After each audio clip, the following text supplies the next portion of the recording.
What is up, I Do Podcast listeners? Thanks for joining us today. Thank you for being here with us on this whatever day it is that you're listening. It is another beautiful day here in Costa Rica, and we just got done with a great chat with Jessa Zimmerman. And Jessa is a licensed sex therapist whose work focuses on helping couples who have a good relationship but want to have better sex.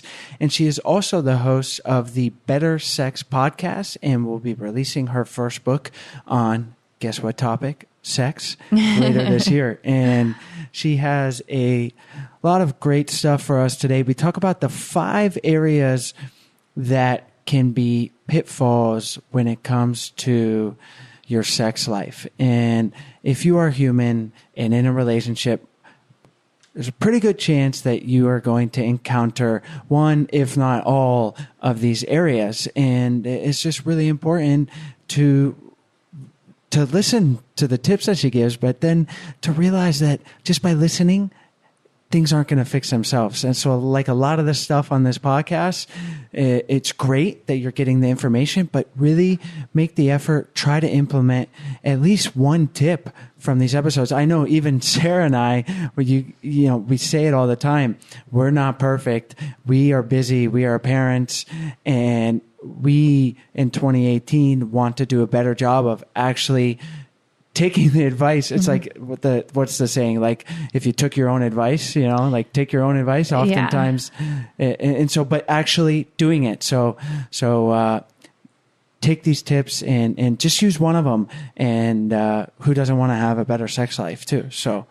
Yeah, and we'll give you a little preview of what these 5 pitfalls are, just so that you know what to expect. And the first one is avoidance, then distraction, neglect, desire, and negativity. So if you can relate to one of those, like Chase said, or maybe even all of them, then you're definitely going to relate to and benefit from listening to this episode with Jessa. Yeah. And as always, we really appreciate you guys listening, subscribing to the show, leaving us those 5-star reviews, sending us emails, letting us know that the guests are really helping you in your relationship. It's always awesome to hear that. And we love getting topic ideas from you too. Like so many of these episodes that we've released recently have been because you guys have emailed us and said, hey, I'm having this problem in my relationship. Can you please do an episode on it? So yes, absolutely. Send us your topic ideas. We love to hear it, and we love to give you guys information that you guys are going to actually be able to use to help your relationship. And you might have noticed we haven't been doing the lasting love round. We kind of just phased that out. We had it in there in the beginning, and then we just kind of did it automatically. And I thought that the conversations flowed a little bit better without those questions, but I don't know. Give us your feedback if you liked the lasting love round, or maybe you liked one of the questions from the lasting love round. And maybe we just tweak it or maybe we ask the guests, to email us that, and we just have it on the show notes for you guys, and we just don't do it in the show, or I don't know. We'll options. Figure it out. Anyways, so you may have noticed that, all you hardcore I Do Podcast listeners out there. All right, guys. Well, as always, we really appreciate it and enjoy today's show. Enjoy the show, guys.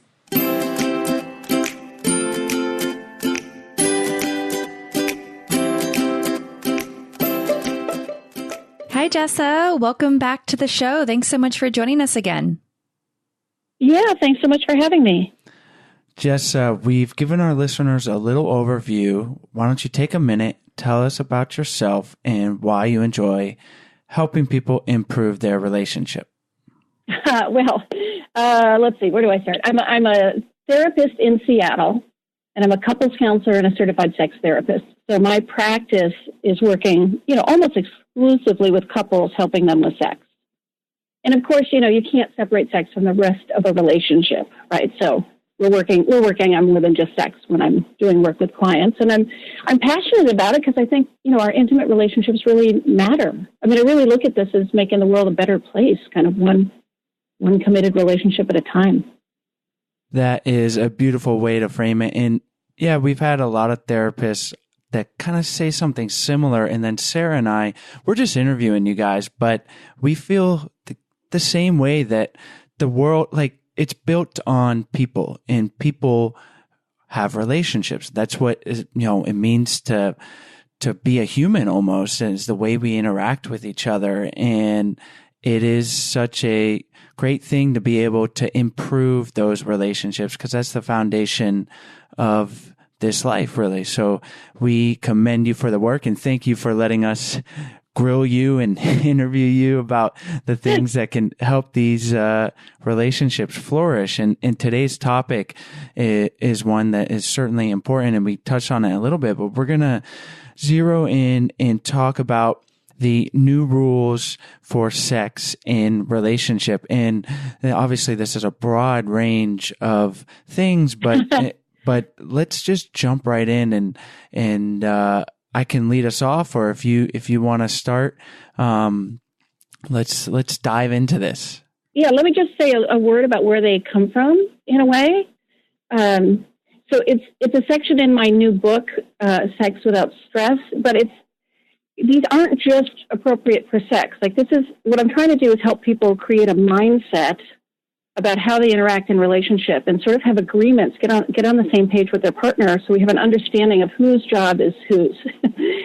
So if you've ever heard, the phrase codependent, maybe, or enmeshed, the idea that we want to play our own side of the court. So it's really important, like, what's my work? What's your work? What's our role as we interact? So it's sort of, evolved into, I guess, what I'm calling new rules for relationship. Let's dive in. Tell us how we can navigate that. And that's a good point, that a lot of these things, like, for instance, communicating around sex, well, you just apply that to the rest of your relationship, like you mentioned. So let's get into it. So let's start with the idea that you're responsible for yourself. And maybe that sounds really straightforward, but, what that means is we each need to know what we want and what we feel. We've got to manage our own emotional state.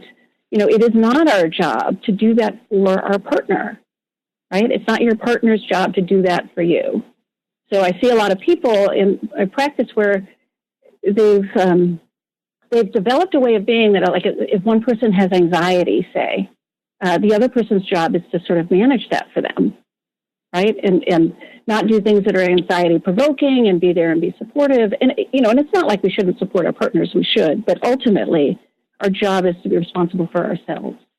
And so if both people can understand that, it makes it clearer about what you should be doing when somebody's anxious, right? It's your job to settle down your own anxiety and understand what that is and where it's coming from. So how would that look like in the bedroom? Well, in the bedroom, I mean, there's sort of a corollary too, which they sort of go hand in hand. Like, in the bedroom, you're responsible for your own pleasure. So it's not your partner's job to, like, magically know what you need and want, and how it's feeling to you right now. And it's not their job to perform. It's your job to speak up about what you want, and to be clear about what turns you on and what's pleasing. And we enlist our partner. I'm not saying we're just sitting there masturbating or something, but it's each of our job to be responsible for getting what we want out of a sexual encounter. And I guess likewise with anxiety, if somebody's got anxiety about sex, it's not the other person's job to do everything to put them at ease and make everything perfect and make the stars align. The person with the anxiety has to sort of deal with what's making them anxious and how they want to solve that. Does that make sense? Oh, totally. Yeah. So if somebody's listening and they want their partner to maybe take the initiative to be more in charge of their own feelings, how would someone initiate or start that conversation so that somebody can explain those feelings to their partner? Right, because this maybe is different than the way they've been doing it, right? Right. Yeah. So, I mean, I suppose they'd say, hey, I listened to, Chase and Sarah's podcast and heard this sort of novel idea that it works better if we each take ownership of our own pleasure. And how are we doing it differently now? And what would it look like if we started to adopt this? I mean, most of the people that I work with, there can be a little bit of resistance to the idea, but most people find it freeing that they are not supposed to automatically know how to please their partner. Right, so there's a burden that's lifted if it's like, oh, you tell me what you want. I don't have to guess. I don't have to struggle. Right, like it's a relief for a lot of people. it seems so simple, and it sounds like we're talking about like this radical idea, but it's not hard. I mean, it is hard to do, to get in touch with yourself first, to understand what you want, even to examine that, and then to have the ability to communicate it to your partner. There's so many layers there, understanding yourself. And then a lot of times we talk about it on the show, the shame that is built around sex, particularly in Western culture. A lot of times in the US, like it's not a very sexual, it's a sexualized culture, but I feel like it's not a very sexual culture, in that, you know, you see it in the media, and there's no shortage of scantily clad women in ads. But when it comes to like your own personal relationship, I know I've talked about it before, but I had not an incredible shame around it, but not a natural comfort in talking about sex, even with Sarah, with my partner, or explaining, you know, what it is that I want in the bedroom. And then we sit here and assume that our partner can read our minds. Imagine that, and know what we want. And so we're kind of going around in this weird place with all those things. And so this is, I know when I first heard this, it was illuminating to me, and then I had to put it into practice, and it makes a huge difference. And it's something we're always working on, but it's worth getting out of your comfort zone to start that process. Yeah, absolutely. I think all of this stuff is sort of simple, but it's not necessarily easy. So when I think about the kinds of obstacles people can have, I mean, you know, certainly your shame and discomfort are part of it. And if people are also potentially raised to disconnect from their wants, just in general, not even just sexual. But if you were raised in a household where your wants didn't matter, or there was big stuff going on in your family, so you didn't take up any space, you know, there's all kinds of reasons somebody might have a hard time accessing their own desire. So knowing what you want can be a real challenge. Talking about it absolutely can be a challenge. And I think a lot of people get very attached to this idea. They really wish their partner could read their mind. They could just totally take responsibility for stuff and make it happen. You know, and sometimes it's a hard thing to let that go and realize, no, that's not their job. It's our job to be responsible for ourselves. It's their job to be a willing participant with us. Chase, you can't read my mind? No. That's how I thought it was. Yeah. Well, and you know, when people are together for a while, we do learn things about each other, right? And what we generally want. But even that isn't the same day to day, right? Tuesday's different than Wednesday. Things aren't working the same all the time. So this is something you sort of have to constantly watch, even in a long-term relationship. Are you speaking up about how it's feeling and what you want? You know, and again, not just sex. This is about in your relationship in general. You know, are you being responsible for yourself? Are you waiting for your partner to do that? And like you mentioned, especially in long-term relationships, it's important to have this conversation open and continued, because people change. And over 10 years, what Chase and I liked in the beginning is different now. And so it's really important to always touch back on that every couple of years or so, or every couple of months or weeks. Yeah. Absolutely. So another rule, and this is sort of similar. I mean, they all sort of fall under this category of being responsible for ourselves, right? Playing our own side of the court. But a big part of that is to say no when you need to say no. So a lot of people go along with things that they don't exactly want to be doing, and they don't speak up. And that totally undermines the trust in a relationship. You know, how can you be safe to ask for what you want and to take care of yourself if you don't know if your partner will take care of themselves, right? They may go along with something and be unhappy later, or have a bad time, or even get resentful. You know, it's really critical that we have an ability to say no, and that we use it when we need to. And what would that look like? Like if in relation to sex in the relationship? Well, and again, sex or not, I mean, I'll use a sexual example, but this applies everywhere else too. So if something's, you know, you're in a sexual encounter and something hurts, you know, and you don't like it, you should speak up, right? You shouldn't just grit your teeth and go through with something like that. if something makes you exceptionally uncomfortable, or it's really causing a lot of resentment, or, trauma might be too strong a word, but, something that's going to be really negative and you're going to feel bad about it later, you really owe it to yourself and your partner to say no to that. Right? You've got to have boundaries in a relationship. And again, boundaries in general are a struggle for some people. We don't have them. We don't know how to say no appropriately, which means we're doing things we don't feel good about, which is damaging our relationships. We're sort of, almost like toxically poisoning them over time if we're not taking care of ourselves. You can't do that for very long before you start to feel bad, and probably bad about the person you're with. It makes sense. And it goes along with communicating what you want. And it is just hearing it. It's like, yeah, okay, that makes sense. But it's like, we don't do that. Something doesn't feel good.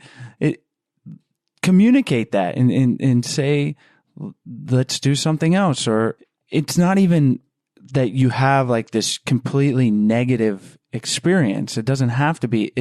It's about elevating your experience to be amazing rather than mediocre. So it might just feel like your sex life with your partner is mediocre and you're in your routine, but you're not communicating that you don't really like a certain position or whatever, but you just put up with it. And it's like, well, you do have to have boundaries, and maybe it is something you can just put up with, but I would really examine that for yourself and say, well, what if my partner doesn't really actually like it that much either, and they haven't thought about it? And now if we get that out in the open. Well, and it's an interesting question for me when I'm working with clients, right? If they just want to say no to something, this isn't my favorite, I don't know if I'm in the mood for this, it makes me a little anxious. Sometimes there really is a benefit to doing it anyway, right? Getting out of our comfort zone, being willing to do something because our partner really likes it. But that only is a positive thing if we can feel good about what we're doing. This may not be my favorite position, but I can feel really good about doing this with you because it's your favorite.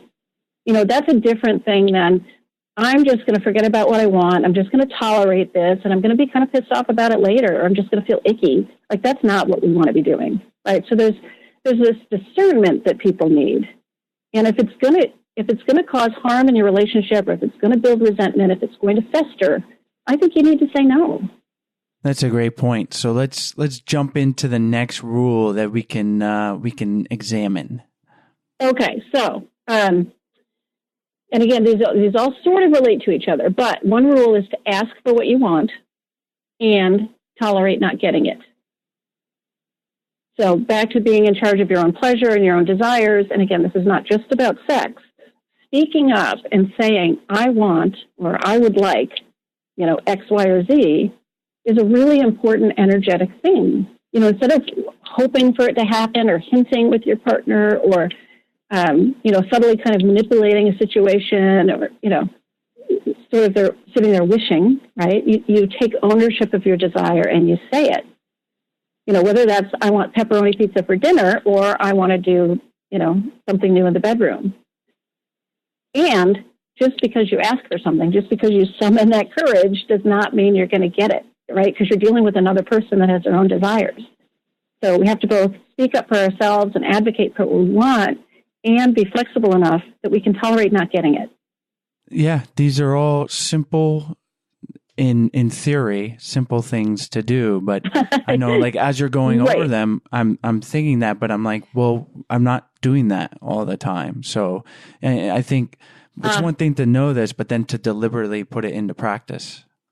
How does somebody navigate those feelings of not getting what they want? Because obviously, some people that could cause resentment, or they could feel like they're not being heard. How does somebody build that emotional intelligence to really accept not getting what they want? But first, we want to take a quick break to tell you about today's sponsors. Today's sponsor is Babbel, the #1 selling language learning app in the world. You know this. We've been telling you. Yes. It is great. And Sarah is continuing to improve her Spanish. We're counting down the days until we're back in Costa Rica, where she's going to put it to the real world test. Because so far she's just been habla español con Stella, our daughter. So I feel like the pressure's on me to speak some Spanish in the ad, but I just can't. I can't do it. I'm too nervous.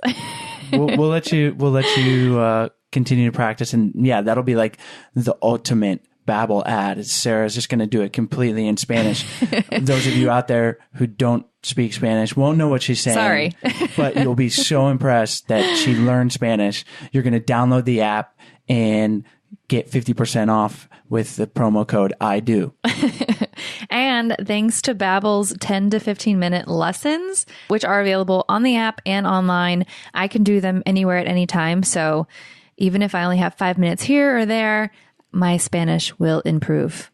So after Sarah masters Spanish, she can learn French, maybe Italian, German, Russian, Swedish, and many more languages. Bonjour. So, there you go. I've already started on French. I didn't tell you. So, all right, one at a time. Okay. One at a time. And Babbel's lessons are designed to get you speaking confidently in your new language, confidently enough to do an ad completely in Spanish, like Sarah's going to show you. I don't know if that'll be approved. So go to Babbel.com and use promo code I do to get 50% off your first 3 months. That's Babbel, BABBEL.com, promo code I do for 50% off your first 3 months. Today's episode is also sponsored by our course, Spark My Relationship. We started I Do Podcast to get information to improve our own relationship. We thought at the very least we'll be able to do that, and then to share it with our listeners. The guests are great, and we've gotten a ton of valuable information, but we found that if we don't actually deliberately take the time to implement the strategies and tools that our guests give us, we weren't seeing the real lasting benefits that we desired in our relationship. And that's why we created the Spark My Relationship course. We've collaborated with 15 psychologists and therapists to create a comprehensive relationship course that not only teaches you the skills needed to create a successful and lasting relationship, but the tools to execute it. By enrolling in the online course, you'll have access to the same strategies and tools that marriage therapists teach their clients, including therapist-taught video lessons with workbooks and exercises to help you work towards accomplishing your relationship goals in less than 90 days.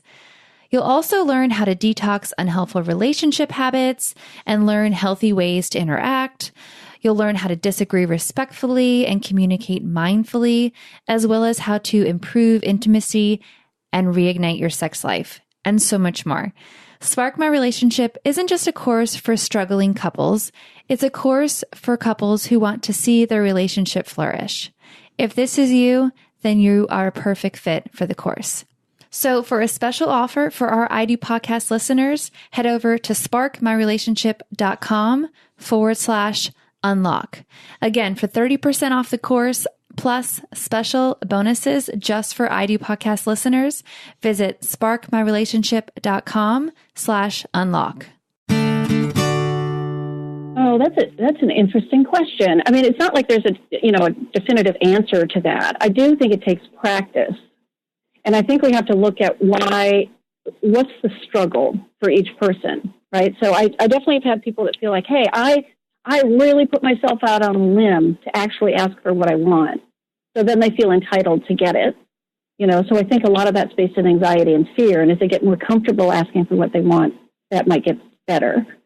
I think some people maybe give up if they don't get what they want. Like they tried it once, and if it doesn't work, it's like, oh, this is too scary, So again, I think it really is about mindset, understanding that this takes practice, and you have to sort of develop it's almost a muscle memory or the skill set, and to recognize that if you don't get what you want, it is because you're dealing with another person whose wants also matter, right? So some people can make plenty of room for themselves and not so much for their partner, right? And that's something that needs to get adjusted as well.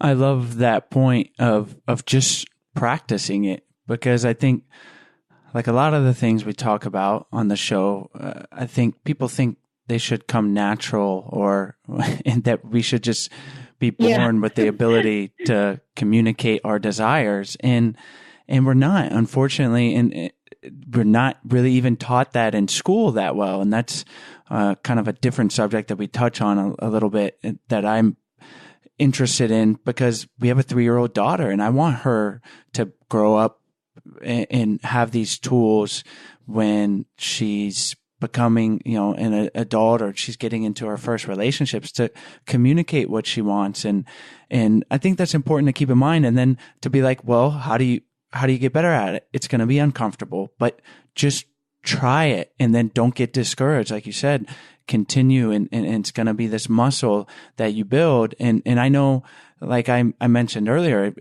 talking about sex wasn't the most comfortable thing for me, but I know the more we've done it, the easier it gets. And that's a process that continues. So I just want to encourage our listeners to hang in there, and whether it's you're taking that first step, like just do it, and then if it feels uncomfortable, continue to try and keep that dialogue open.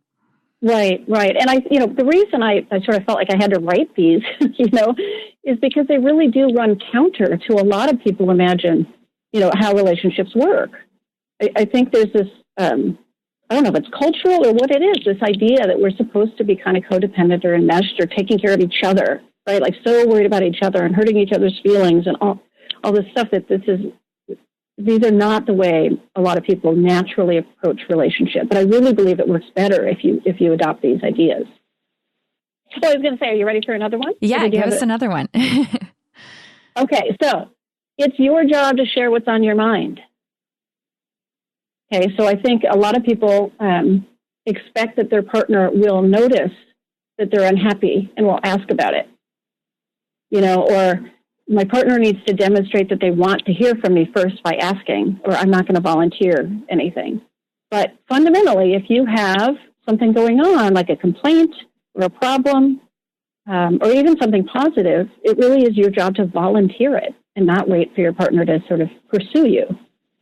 That's another simple one, but important. I know that we'll be able to apply that. And again, it's that muscle to exercise it when something's on your mind, to put it out there, obviously with the right timing and the right communication, that you're not, berating your partner over something that you want.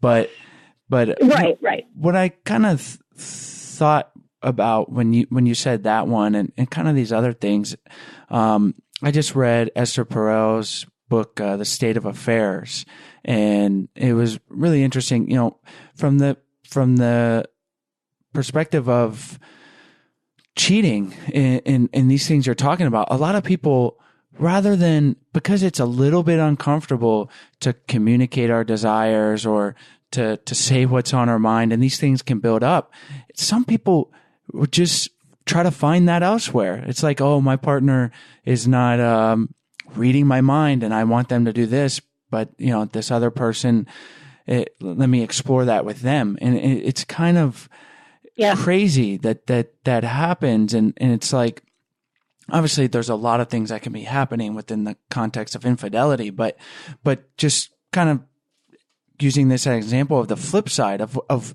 if you're not communicating these things, then that can lead down not just unhappiness, certainly, or just a mediocre relationship, but it can lead towards infidelity. I look at infidelity as people are trying to solve a problem, and it's just it's not the best solution, in my opinion, right? So you're right. For a lot of people, the problem is something's happening in the relationship that they're unhappy with. And one solution would be to be really direct and tackle it with your partner, right? But that invokes a lot of anxiety for people. So another solution is, I'll just have this dalliance with this person I'm sort of interested in at work. Isn't this easy, right? I don't actually have to take on the challenge of getting really real with my partner and letting him know how I'm feeling and what I want and taking ownership for my own part of it. I mean, it gets complex, of course, but you're right. Sometimes this stuff is hard enough that people do something like cheat instead. And that can manifest not in an affair, or just like detachment. You pull away from the relationship. Absolutely. Yeah, and Yeah, I see that a lot with people, and you do end up detached. If you're not being real, there's distance that's created in that. If you're not being fully yourself, if you're only showing certain sides of yourself to your partner, or you're holding back, or you're pretending so you don't hurt their feelings, I mean, any of the ways we don't bring our full selves into relationship causes distance, whether we recognize that or not. Jessa, I love these rules. Do you have any more? You got to have some more. Yeah. Oh, yeah, I do. I have some more. So this one is what I call lay your cards down first. So think about if you were unhappy in your sex life and you've never let your partner know that, and you approach them one day and you say, "So how are you feeling about our sex life?" Right? You haven't played your cards. You haven't told them what's really up for you. You sort of set a trap for them in a way, potentially. Right? What are they going to say? And if they say, "Well, I haven't been that happy," maybe you say, "Oh, right, me either." But if they say, "Oh, I'm feeling pretty good," nothing happens in that exchange. Basically, you had something to say, but instead of doing that, you asked your partner to play their cards first. I like that. Does that make sense? It's a little complicated, but people do this all the time. They want to see what their partner's going to say before they gauge. That's how they gauge what they're going to be willing to share, instead of just saying what's on your mind. Yeah. Being direct, and not to attack Sarah here, but it's one thing that frustrates me. She doesn't do it that often, and it's probably more me being triggered. But when she asks something like in a roundabout way, like not directly, I'm just like, I know what she's trying to ask oftentimes, but I perceive it as maybe a criticism, and that goes back to all sorts of things I need to work out. But I've expressed it, like, just ask me directly. If it's, you want me to take out the trash, just say, take out the trash. I always use that as an example on the show, but that's not often the case. But it's true. And it would be better, like in the sexual example I was using, it'd be better for somebody to say, "Hey, I'm really struggling with our sex life. I want us to be as close as we possibly can be, and I'm unhappy with, this, or I have a belief about this. What do you think?" Instead of starting with, "Hey, how do you feel about our sex life?" Right? Because sometimes, I can't think of an example off the top of my head right now, but think of it. Sometimes people ask their partner a question, and then the partner gets in trouble if they don't answer it the way they wanted it to be. Right? It is a trap that we can send. And from our experience, when Chase and I have those types of conversations where it's open-ended like that and it encourages us to talk about our feelings, we always leave the conversation feeling so much more connected to each other because we've learned more about each other. Yeah. Yeah, absolutely. And it sort of all relates to this idea that, real safety in a relationship comes from honesty. I think people have this idea that for you to make it safe for me, you're supposed to be nice and sweet and loving and love everything I say and, like never have a problem. But that isn't safe if it isn't real. The way we really know we're safe with our partner is when they will tell us exactly what they're feeling and really tell it as it is. I mean, not cruelly, but honestly.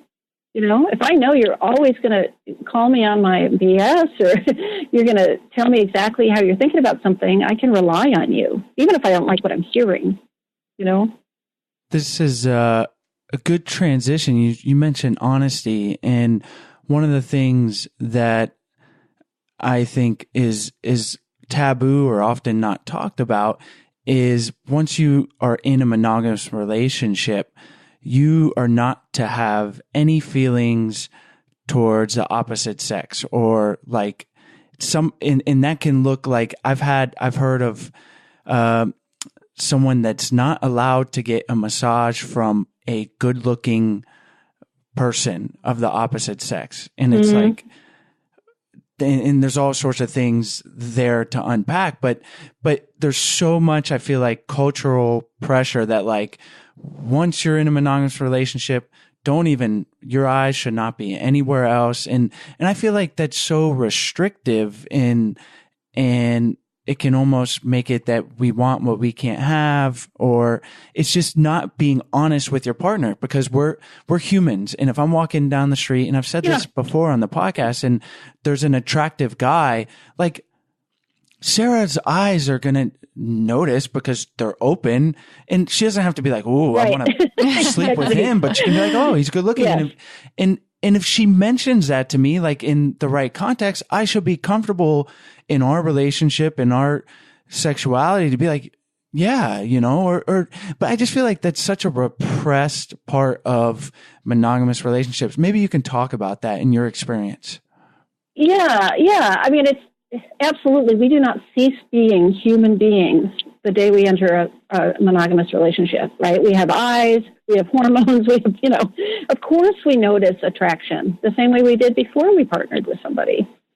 I don't know. I mean, we don't want to go indulge that, right? We don't want to go start flirting potentially or really follow those thoughts, but we're going to notice. And I think it's fine to mention it occasionally to a partner, or at least acknowledge this kind of stuff happens both ways. I also don't think, of course, you want to rub it in your partner's face, like every hot guy you saw on the street. You'd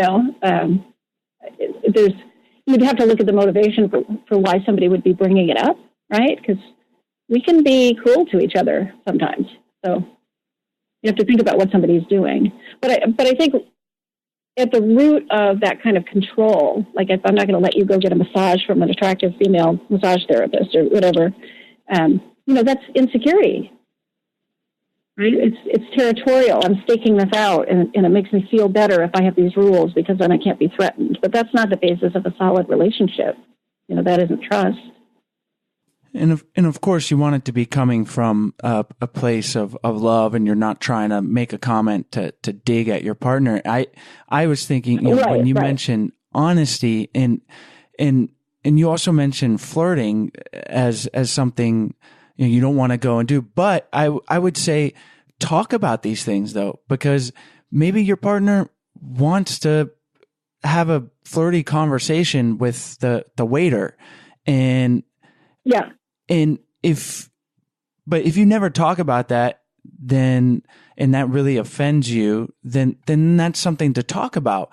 But I'm just going back to that repression of like, well, culture says that you can't have dinner alone with the opposite sex. Like that's a thing that, I mean, personally, and I'm not saying you're a bad person if you believe that, but I would really examine that and think about the insecurities there, or the cultural dialogue that's like, why can you not do that? Do you not trust your partner? Yeah.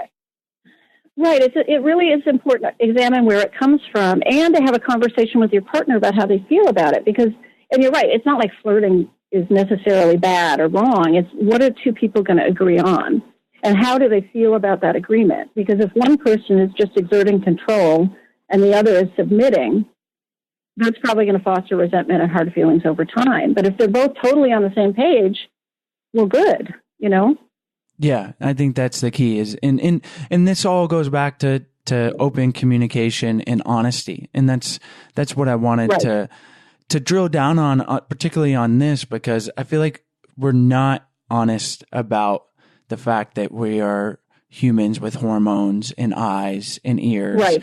And a lot of times in this, and that needs to be approached appropriately and with care, but not with a 10-foot pole. And I feel like that's the way it is that we cannot approach the topic of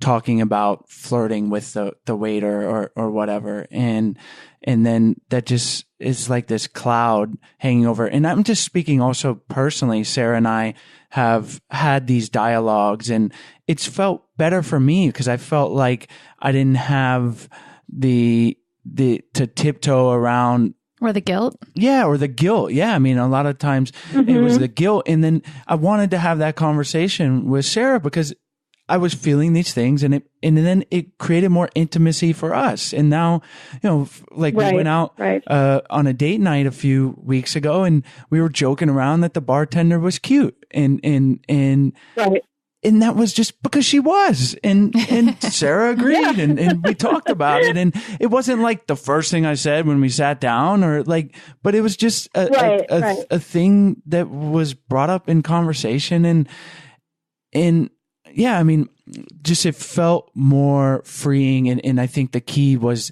it also brought us closer together. Yeah. And I think, there's a theory or an idea in therapy and psychology that if you can't control your own emotional state, you seek to control the people around you and the environment. So it's possible in a relationship that if somebody felt insecure enough and enough anxiety, right, and they're sort of out of control inside, part of their solution is to try to control their partner. You can't go to dinner with, somebody from work of the opposite sex. You can't get a massage. You can't, it's a mechanism to try to reduce their own anxiety. And if the other person just sort of submits to that, there's going to be hard feelings, and it doesn't solve the actual problem, which is where's that insecurity coming from? So I'd rather see a couple like that have a conversation where the person who's being restricted can say, this isn't okay. I need to have work meetings or, whatever it is. And I'm not just going to go along to make you feel better. And I want to talk about where your insecurity is coming from. And can we address that? What can we do? What do you need to do maybe in individual therapy? And what can I do to let you know that I'm committed in this relationship? Those are important conversations to have. And I'm just want to speak to the listener out there. And I know you're out there who they hear these things, but there's probably many hundreds, if not thousands. They hear these things and they probably become pretty threatened by the idea of, well, there's no way I'm letting my partner flirt with someone. And I feel like a lot of times in life, when we have really strong emotions, we need to dig into those and say, why do I feel that way? And sometimes, it's completely justified and that's how we survive. Right. That's why we have emotions. But if it's an insecurity, then it's worth examining to take your relationship with yourself to the next level and process through that. And then with your partner. And that's why, it's okay to feel threatened, but examine that and say, where is this coming from? And have that dialogue with your partner, because you're going to be better for it. Yeah, and it kind of opens, this is sort of a whole can of worms, but I will say to some of the listeners out there who are feeling threatened or upset with this idea, right? I'm not saying everybody should let their partner flirt or that's always the answer, because some of the time what you're picking up on is that your partner really is kind of inappropriate, or they're doing something in a way to be mean to you, or there's some other game going on. This happens in relationships. So strong feelings about some of this stuff can be really rooted in something important. I guess it's always important, but, something that's really wrong in the relationship. Or, maybe it is just about your own insecurity that needs to get dealt with. And, everything's possible, but you don't know until you look. That's a great point. And yeah, relationships are complex. We're not going to solve them here on a 30-minute podcast. Right. but yeah. I do exactly. Certainly, that is a good point, and one that, we're here to start that dialogue, to get you thinking about these things. And I don't want to say one is right and one is wrong. But really the important thing is to examine them for yourself and not to just not think about it because it makes you uncomfortable. If it is something that is bad in the relationship, then that needs to be addressed, for sure. So I'm glad we dissected that a little. I got to tell a little personal story. And before we wrap up, Jessa, are there any other important rules that we should touch on before we say goodbye? No, I don't. There's several more in there, and I guess if you don't mind me saying just a word about the book, there's this whole mindset piece is so important, and it's a big part of the first part of the book, and then the second part really is a way to practice the stuff, right? How to transform your sex life through practice and put all these ideas into experience, which is how we actually change. So hopefully it's going to be a good resource for people if anybody's really curious and wants to know more. Absolutely. And if they want to know all the rules, then they'll just have to check out your book. There we go. And is there? We'll have the links, of course, to your book, as well as all the resources we have talked about today. Do you want to tell our listeners where they can find more information on your book? Yeah. Basically, the one-stop shopping would be my website, which is jessazimmerman.com. So it's got links to my book and podcast and YouTube channel, all that kind of stuff. And the book is now available for pre-order on Amazon, which is exciting. Great. And when is launch day? Oh, it's being officially released September 25th. Awesome. Perfect. Great. Well, we'll have, like I said, all those links on the show notes page. And again, Jessa, thanks so much for joining us back on the show. Thank you so much. Hi, guys. We hope you enjoyed today's episode. As always, all the links are in the show notes page, as well as on the podcast description. And while you're on our website, we encourage you guys to check out our 14-day Happy Couple Challenge. We send you an email for 14 days with simple, doable challenges to help strengthen and improve your relationship. And on our website, we also have a bunch of free resources for your relationship. So we encourage you to check those out. We also have our Love Tribe on Facebook. We encourage you guys to join the tribe and be there for support for each other. If you have questions or just need some relationship advice, we are all here for each other. The group has grown to almost 1,000 people, and we love it. So we hope you guys join that. You can go to Facebook, Love Tribe Fam, and you'll find us right there. And if you are interested in learning more about our flagship course, Spark My Relationship, we hope you guys check it out. We have a special offer that is only for podcast listeners. So you can go to sparkmyrelationship.com/unlock, and you can unlock that special offer and learn more. As always, thank you guys so much, and we'll see you next week.